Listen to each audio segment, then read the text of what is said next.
The land of Panistra is beautiful and vast. It's full of brave soldiers and adventurers. Today, we'll be learning the origins of one of our brave adventurers. There she is now.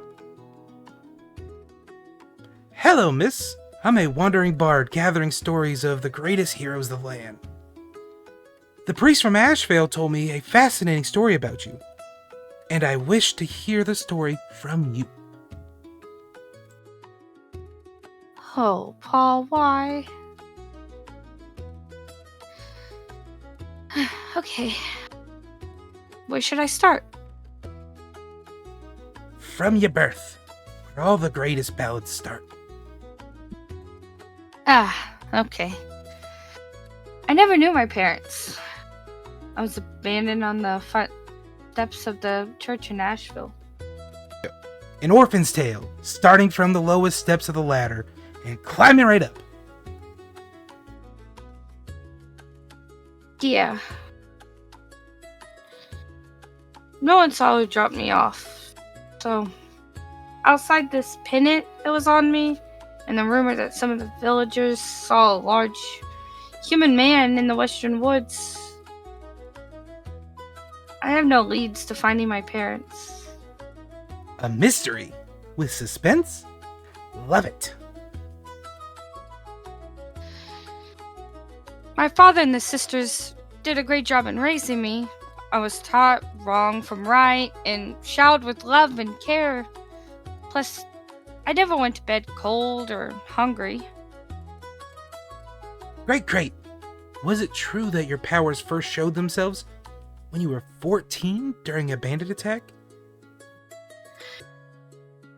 It wasn't as grand as everyone made it out to be. I just grabbed the bandit's arm and poured my magic into him, killing him. Then I turned around and healed little Alice. You pulled the life force right out of the bandit and gave it to the dying girl. That's pretty heroic to me. It wasn't that grand. I just acted on instinct. That just proves you have the heart of a hero. Then you spent the next 2 years training your powers, is that correct?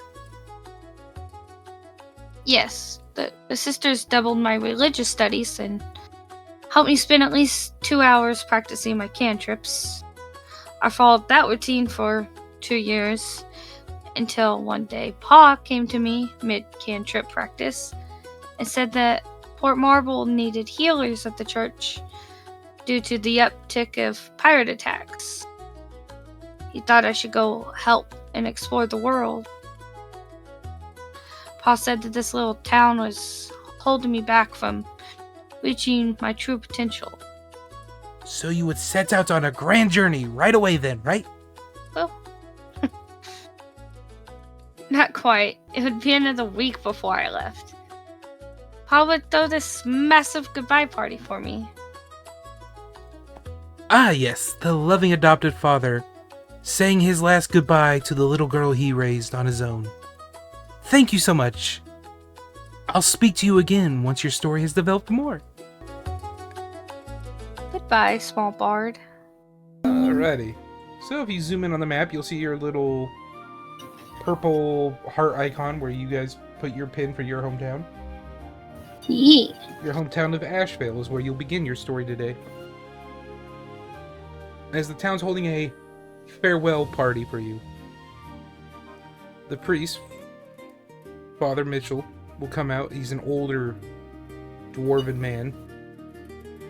Will come out and be like, "You are the daughter I never had. I am proud to see you turn into a true fine woman." And he'll come out and just bawling. And he'll try to give you a hug. You can deny him if you wish, but kind of fucked up. That's your dad. No, I would accept the hug. And he's bawling, like ugly crying. And he's like, "If anything feels wrong, you come home. No questions asked. You come home and I'll take care of you." And he's just checking you over, make sure you have everything. As you've been told, they made a call for you in particular because they hear you were a fine healer at Port Marble. As you would know, Port Marble is a dwarven port city, a very important trading hub. Recently has had a bunch of sailors and cargo ships being attacked by pirates, so they have an influx of injured sailors that need healers. And Port Marble doesn't have enough healers in its city to care for all the injured that are flying in. Or sailing in, not flying in. And you have decided, as it's the right thing to do, to accept the call and help those who are in need. So as you set off, you will travel 5 days through the forest north to get to the main highway between Stonehearth and Port Marble. Anything you wish to do in the woods those 5 days? You could stop to gather herbs or anything if you wish to try, or... Yeah. New herbs are always good. Say if there's anything stop else. And try to... Alright, so give me a nature check. Oh,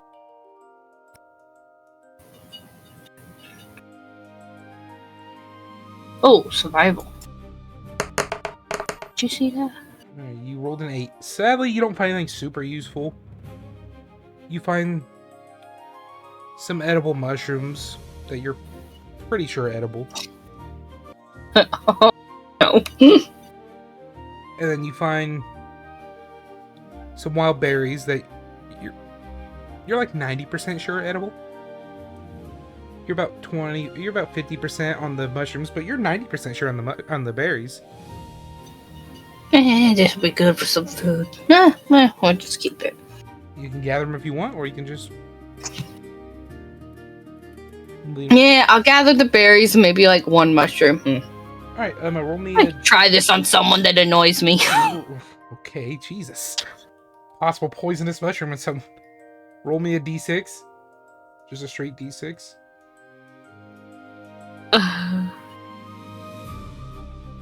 Hey, she's chaotic good, okay? No one said you. 3 handfuls of berries. So if you want to go in your backpack and put 3 handfuls of berries. Backpack. Okay. Yep. So you have 3 handful of berries in your backpack now. Each handful of berries is equivalent to 1 ration. So you could eat those instead of your rations. Oh, okay, perfect. Yeah. But those only last a week. So do you wish to take the mushrooms as well?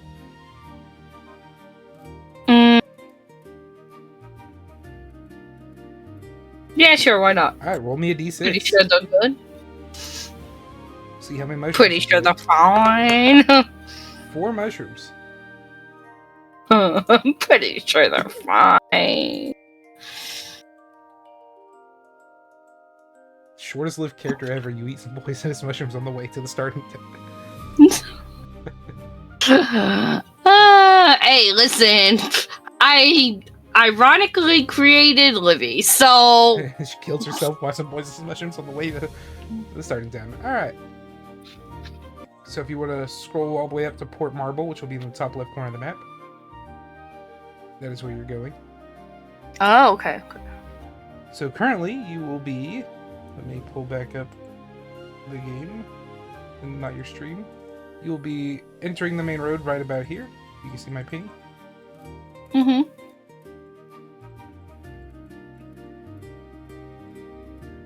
Beep, beep, beep, beep. Where? Should be just north of your hometown. Yeah. Alright. Right there. And you'll continue traveling along the road. When you get about here on the main road, there's a giant lake. If you wish to stop and relax, it will slow you down a little bit, but... No, I got a mission to go. Let's keep going. You're gonna forego the lake? Alrighty. As you continue to travel down the road, not much happening. You'll see a few guard patrols that if you wish to stop and talk to them, you can. But they won't seem to stop you in any way. See a few merchant caravans pass you on their carts. They don't really give you much attention. Yeah, if I don't have to talk to people, I don't want to talk to people. Okay. You just ignore people and you continue to walk. Perfectly understandable. As you make it to Port Marble, I will pull up the actual town map.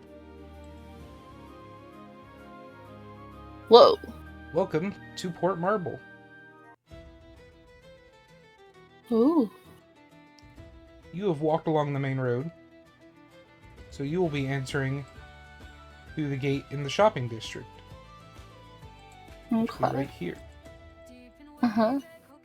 That little opening. Yep, those are gates. Yeah. As you walk up to the gate, you will see what seems to be a dwarven man and a human man standing at the gates, both wearing guard attire. They will stop you if you continue to walk forward. If you wish to go up and try talking to them and getting your way through, you may, or you may try to do something else instead of walking straight into town. So she could tell they're probably, probably supposed to watch, supposed to be wary of people coming in. So she may just try to go up, talk to them, let them know, she's no harm. As you walk forward, the dwarven man will step forward. Halt, lass. We've had an influx of pirate attacks here recently, so we have to be a little bit more on guard than normal. What is the purpose of your visit today? I am the new healer here to help you people. Ah, you one of the new healers for the church. Excellent. Yes. We'll have a guard escort you to the church to make sure you make it there safely. And he'll whistle, and what seems to be like a 15-year-old kid that's armor's way too big for him. He's really scrawny. His helmet's kind of tilted sideways on his head. Comes running out. Private Lewis reporting the duty, sir. Hey. Escort this new priestess to the church. Make sure she gets there safely. Yes, sir. If you want to follow me, ma'am. He's stumbling over his word. He's really nervous. All right. They couldn't find a, guard outfit, a little more your size there. Alright, we get one outfit per guard, ma'am. They said I'd grow into it. I was lucky enough to get the job. Bit young. Yeah. And he'll start walking and keep looking back, make sure you're following. Yep, I follow him. He'll start walking you through the city. He'll describe his life. He'll be like, my father was a sailor, recently was killed in some of the pirate attacks, and I've never knew my mother. So, the guards took me in. Bit new, but I'm doing the best I can. And he'll continue to walk you through. And as you enter towards the center of the city, you'll see what seems to be a massive, stunning white marble wall that covers the entirety of this keep. It's not very ornate, it's very functional, but there's still just... It's almost beautiful just in how big the wall is. And again, it's a stunning white wall. Oh. As you'll lap around the keep, on your left here, this large building, you'll see something that kind of looks out of place. Everything else here in the city is very dwarven style architecture. Very minimalist, just the dwarves' functionality over fanciness. And they like to build with stone. This is a large, not super ornate, but ornate, more ornate than other buildings around it, wood building. It looks very closer like a human style architecture than a dwarven style. And the guard will point out at, that's the town hall. Once the church gets you settled, you might take you here, you get yourself an adventurer's license. It's always good to have one if you're not if you don't have stable work. And he kind of just keeps mumbling himself like, stupid, shouldn't have done, messed up. And he'll keep walking. Huh? And it leads you to this small building here just in front of the gate of the keep. This is the church of the parental gods. They'll be expecting you. And he'll walk up and he'll knock on the door, and what seems to be a very, and I mean very elderly elven nun will step out. Hi, how can I help you? Yes, ma'am, new healer coming into town. Was told to escort her to you. Oh, well, thank you, son. May the mother be with you. May the mother be with you, ma'am. And he'll go running. And he's running as goofy as his helmet's falling off and his boots are starting to fall off as he's running, so he's grabbing it, kind of holding them on. And he comes running off. He was in a hurry. He's a bit excited, trying to prove his worth. And she'll kind of usher you in. Come on, lass. We'll get you settled in.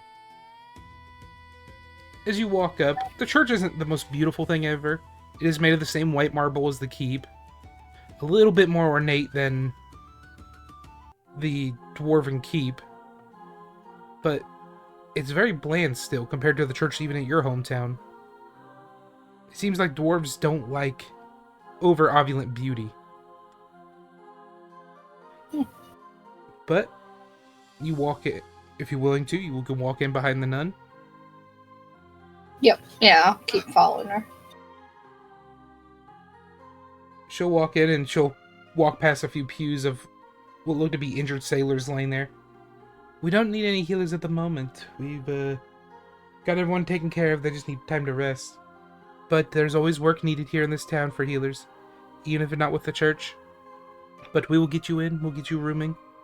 We'll get you taken care of. And she'll walk towards the back, and she'll open a small room, very plain. Just a small wooden bed with what looks to be like a hay mattress, and a blanket and a small pillow with a single dresser. She goes, "This could be your room for a while you stick with us. You are not forced to stay with us. You could go and become an adventurer, and just help out when you can. Everything is appreciated. I will send the priest in before too long to come and visit you." And she'll walk out. You have the room to yourself. Just kind of take to the room. You know, it's been a long walk. Kind of sit on the bed. Huh. Different than expected, but okay.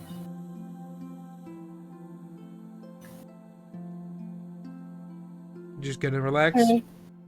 Yeah, just relax from the journey. Alright. Not too long after you sit down, maybe about 10-15 minutes later, we hear a light knock on the door and a male's voice. May I enter? Oh, yes, you may enter. Walking in is a tall human man, probably in his late 40s, ginger red hair. He'll step in. Are you the new priest or a cleric that has come to visit us? Yes, Seraphina, the new cleric. Pleasure to meet you, young lass.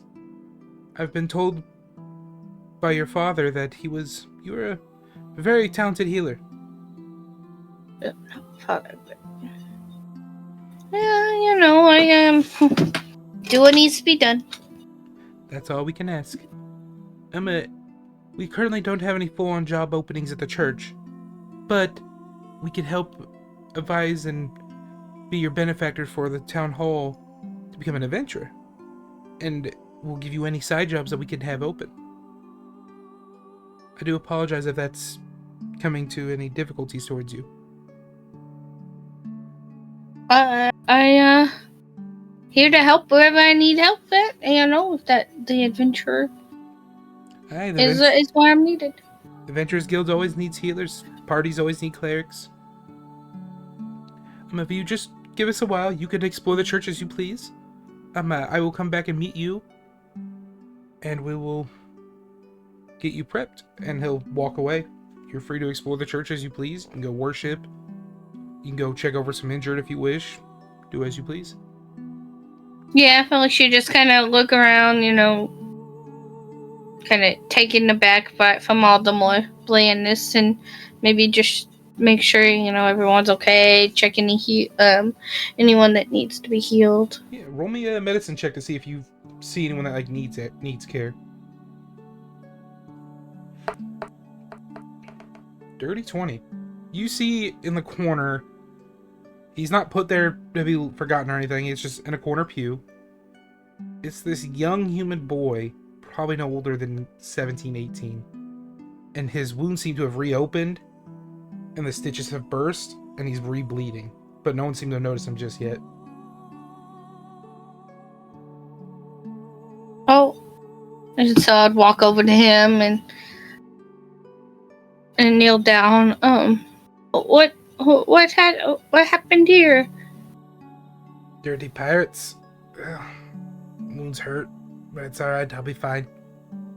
And looking at this, you know he will not be fine. He will bleed out if his wounds aren't reclosed.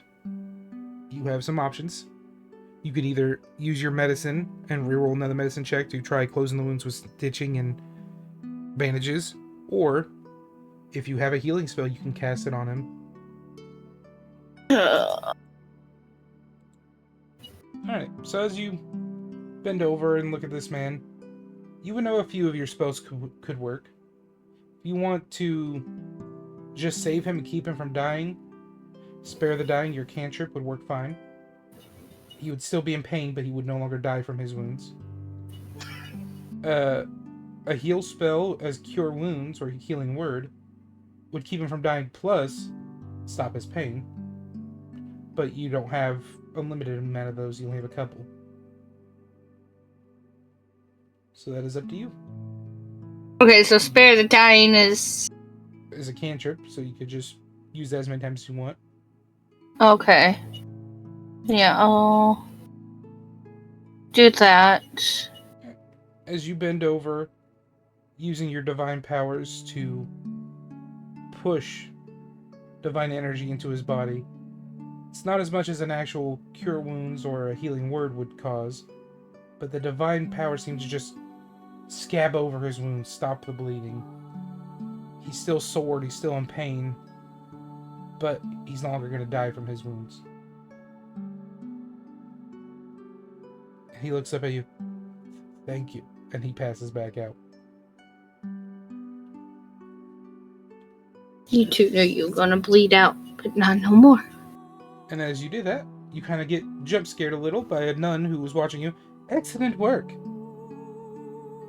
Oh, just doing my job. He was gonna bleed out. You caught it before anyone else did. You have an eye for this. It might be a visible waste for you to be just working in a church. Maybe you should be an adventurer. Go out and solve the wounds when they're happening. She'll pat you on your shoulder. Just think it over, lass. And then she'll walk back in and go start caring for anyone else. Alright. What do you wish to do? You've saved a man and the church has noticed. At least that man did. We try to... You know, she keeps hearing about the adventurers, and maybe try to find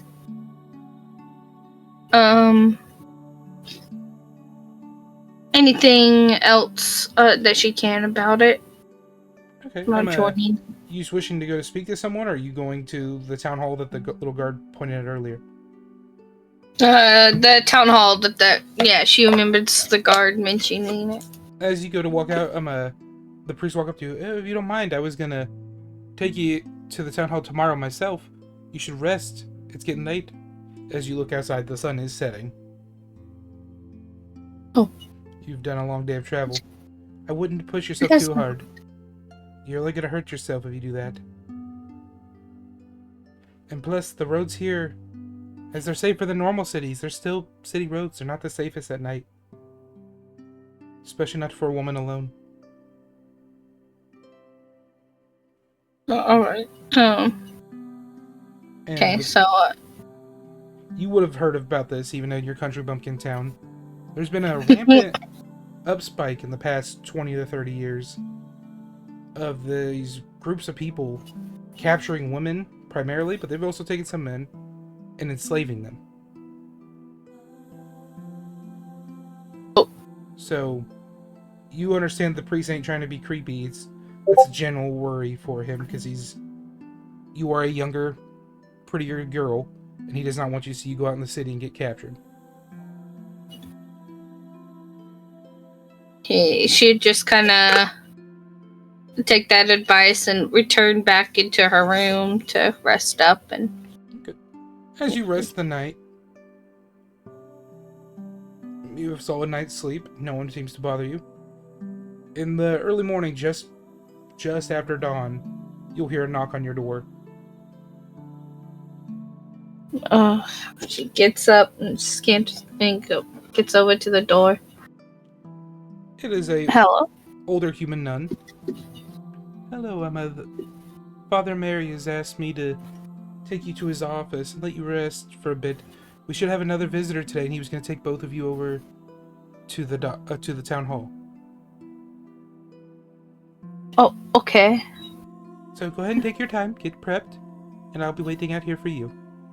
And she'll step back and go get dressed, do whatever you need to do. So she'll close the door back, get ready, get her stuff. Just in case she decides to stay. Yeah. So you get all prepped, all your stuff on you, all your belongings onto your person again. And as you step out, she'll hold her hand up like, "Follow me, young lass." And she'll walk you down the hallway to what looks like a solid mahogany door. And she'll open it. And what seems to be a very luxurious looking office. It's not over luxurious. Like, it's not the nicest thing you've ever seen, but it is a well-maintained office, and it has a lot of just shelves of books and different religious texts. And she'll go, "Father Malley should be here before too long with the other arrival. You could wait here and rest. Feel free to read anything. He doesn't hide any secrets." And she'll close the door and walk out. Do you wish to read anything, or are you going to wait for the other arrival? Kind of, skim. Kind of see if anything kind of piques her interest. You skim around. There's books on Izana the Mother and Uldar the Father, which are the two primary gods of this church. Kind of explaining their history. There's different books and tales of different religious heroes from the past. There's medical books that are explaining, like, this is how you stitch a wound, this is how you remove someone's kidney without killing them. Stuff like that. And there's a bunch of... on his desk. There's a bunch of papers on his desk. And if you wish to skim through them, you can. Yeah, let's skim through that. Oh, that's medicine 101. I don't need that. He's skimming through the papers. You see a paper with your name on it. As you look it over, it seems to be kind of like a note written from your father to Father Malley explaining that you were coming and that you were looking for work. And then on it you see possible permanent hire if openings available. And then you see marked under it says no openings. So it seems like they filled up before you got here. Yeah, of course. But the father was interested in hiring you.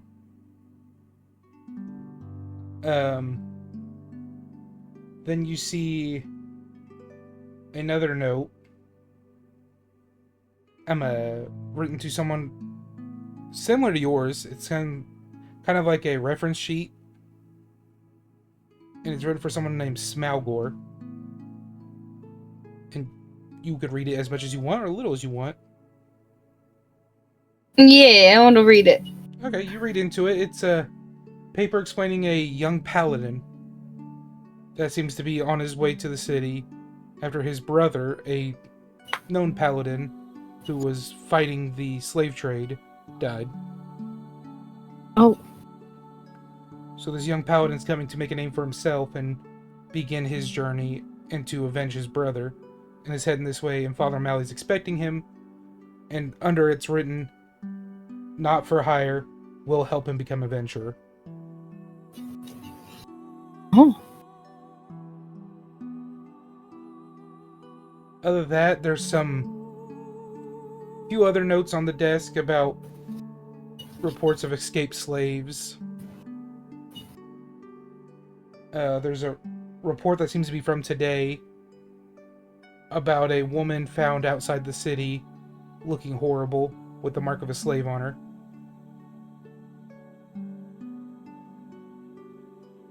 If you wish to read any of them, just let me know. Yeah, she wants to go through them all. Go through them all. Most of them are just brief synopsis of this individual showed up, claimed to be an escaped slave, was given aid, sent to the church did what they could, sent him to the adventurers hall, they become adventurers, they make a living. So it seems like that's kind of like their motif, is they'll help where they can, but they're not the most wealthiest church out there. They're not rolling in money. They can't just take care of people forever.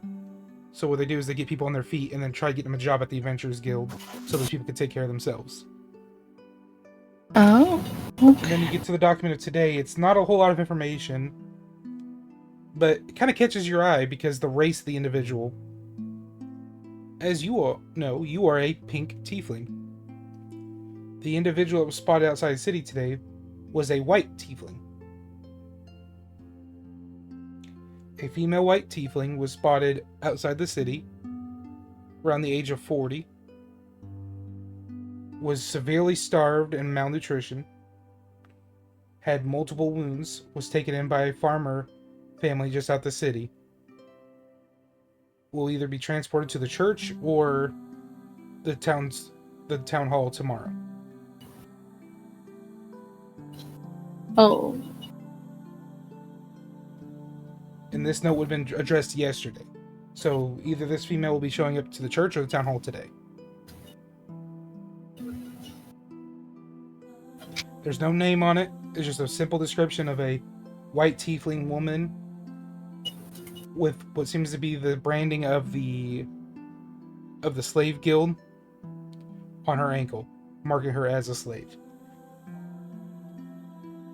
Fuck.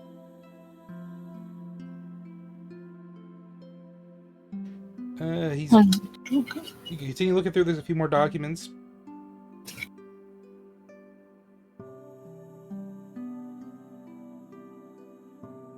If you wish to look through the rest of them, most of them are on, just medical reports. There's one on an interesting visitor yesterday, but didn't seem too interesting to you. It's just another dwarf woman in a dwarf city. Yeah, she just kind of fumbles through. She can't seem to get her mind off the tiefling and Tiefling woman. Tiefling woman, yeah. I didn't explain it. The paladin was not human. He's a dragonborn. Which you have seen dragonborn before. They're not very common. They're giant lizardmen that are more dragon than lizard. Of course it is. So you ruffle through his documents, and at that, you'll hear the door open, and that's where we'll leave off your session 0 for now. Oh, okay, good.